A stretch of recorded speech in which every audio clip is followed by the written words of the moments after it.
Aj keď sa nachádzam tu 15 000 kilometrov ďaleko od domova na brehu Atlantického oceána, aj na tomto mieste hrdovlaje slovenská vlajka.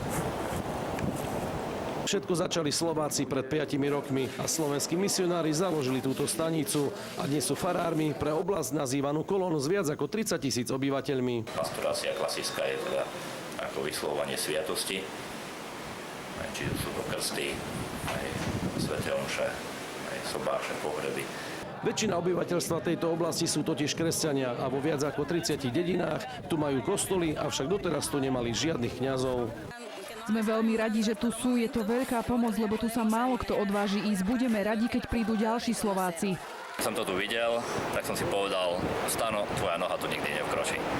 No a momentálne tu pôsobím už 3 roky ako farár celej tejto oblasti. Slovenskí kňazi sú tu na druhom konci sveta a ďaleko od domova. V oblasti, kde nie je zavedená elektrika, netečie tu pitná voda, nie sú tu žiadne cesty ani obchody. Dostanú sa tu len terénne auta a najbližšia nemocnica je až 5 hodín cesty. Bolo by to veľmi dobre, keby každý kňaz si mohol toto vyskúšať. Vidieť to aj na ich prístupe, nie sú takí konzervatívni a bigotní a majú otvorený prístup k miestnym zvyklostiam a tradíciám. Miestna komunita honduraských indiánov a garifunčanov si ich nevie vynachváliť.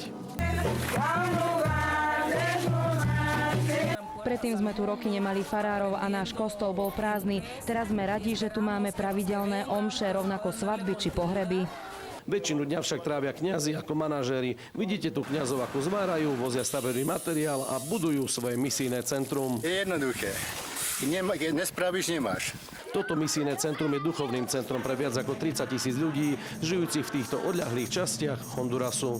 Je to tu vlastne taký malý kúsok Slovenska v tejto vzdialenej honduraskej divočine, kde okrem duchovného posolstva šíria aj dobré meno našej krajine. Laco Ďurkovič, televízia Joj.